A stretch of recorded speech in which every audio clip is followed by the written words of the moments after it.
Assalamualaikum warahmatullahi wabarakatuh. Salam sehat, salam sejahtera buat kita semua. Om Swastiastu.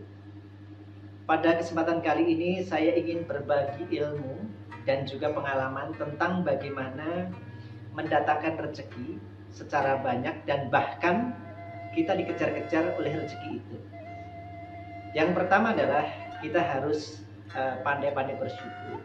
Jadi syukur itu tidak hanya sekedar diucapkan di mulut saja, tetapi juga diikuti dengan hati yang paling dalam. Kemudian pikirannya juga ikut bersyukur, baru tindakannya melakukan syukur itu sendiri. Bagaimana supaya Anda bisa bersyukur dengan baik? Kita akan bisa bersyukur dengan baik kalau kita melihat pada orang-orang yang ada di bawah kita. Syukuri saja kalau saat ini kita hanya sekedar punya sepeda motor, karena ada juga tetangga atau orang lain yang hanya mempunyai sepeda. Bagi yang punya sepeda pancal, syukuri saja karena masih ada orang lain yang kemanapun pergi sekedar jalan kaki. Bagi Anda yang hanya punya kaki, syukuri saja karena banyak juga orang yang pergi kemanapun mereka pakai kursi roda karena lumpuh atau karena memang kakinya sudah diamputasi. Kalau kita melihat ke atas, kita tidak akan pernah ada habisnya. Kita pasti akan merasa kekurangan. Harta itu kalau kita kejar semakin jauh.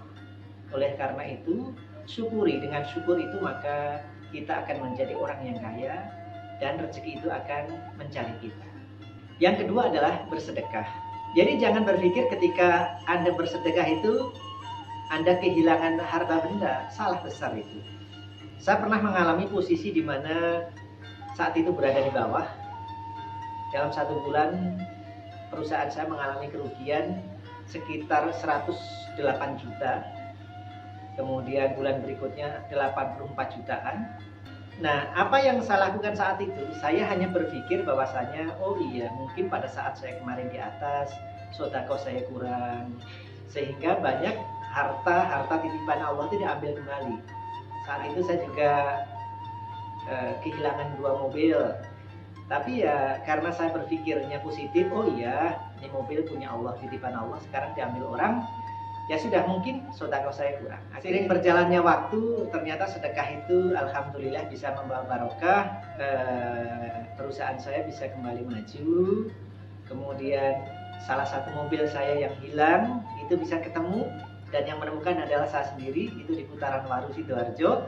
Sudah 2 tahun hilang, plat nomor sudah diganti, ban velg sudah diganti, tapi ada logo BMJ yang dari kelupas dan itu membekas di kaca. Dari situlah akhirnya saya bisa mengenali dan saya bisa mendapatkannya kembali tanpa bantuan polisi. Dari sedekah itu pula lah akhirnya mulai dari tahun 2014 saya bisa mengirimkan karyawan saya untuk ke Tanah Suci. 2015 juga demikian. Kemudian 2016 juga demikian. Nah, untuk yang kali ini saya juga ada 1 karyawan bagian pengiriman yang akan ke Tanah Suci. Tapi apapun agama kita pasti mengajarkan supaya kita itu bersyukur, supaya kita itu bersedekah. Mohon maaf anak-anak yatim, janda-janda yang kami santuni setiap bulan itu di 4 tempat, Bekasi, Surabaya, Bali, dan Sragen. Bukan dari pemberian orang, dan alhamdulillah itu dari saya sendiri, karena kalau saya mengarahkan orang untuk bersedekah kepada saya, nanti saya takut rezeki saya berkurang malah. Kenapa? Semakin banyak bersedekah, semakin banyak rezeki yang akan datang. Nah, kalau takutnya ada sedekah dari orang, misalnya sebulan, misalnya taruhlah 1.000, ada orang ngasih 1.000 juga, jangan-jangan nanti malah saya tidak bersedekah. Yang saya sedekahkan adalah sumbangan dari orang lain. Bagi Anda yang beragama Islam, jelas di Al-Baqarah ayat 2 dan 1 dikatakan bahwasanya perumpamaan orang bersedekah itu ibaratnya menanam 1 biji padi, kemudian tumbuh menjadi 7 batang, dan setiap batangnya itu ada 100 biji padi. Artinya kita menanam 1 dapatnya 700. Itu kalau kita ikhlas, tidak riya, diberikan kepada orang yang tepat. Kemudian harta yang kita berikan adalah harta-harta yang halal. Ya setidak-tidaknya yang saya rasakan adalah 1:10 sampai 1:20 lah. Ya alhamdulillah itu. Dan sekali lagi bersedekah tidak harus kepada sesama manusia. Banyak pasien-pasien yang berobat di BMCA, saya selalu pesan bersedekahlah kepada makhluk Allah. Jadi kebetulan kemarin di Bali banyak pengungsi yang meninggalkan ternaknya, termasuk itu kucing, anjing peliharaannya, di mana ketika ditinggal tidak mendapatkan makan. Dan alhamdulillah, puji Tuhan, Setenggara, jadi mereka-mereka yang memberikan makanan kepada binatang piaraan milik orang itu, ada yang ibunya koma, kemudian mimpi dia dijilatin kambing dan setelah dijilatin itu bisa siuman. Ada yang mimpi dia digigit kucing, pada saat bangun ternyata dia bisa merasakan badan yang sangat luar biasa. Bisa jadi rezeki tidak datang ke kita atau tidak mau menghampiri kita karena tubuh kita itu kotor, baik tubuh fisik maupun tubuh batin.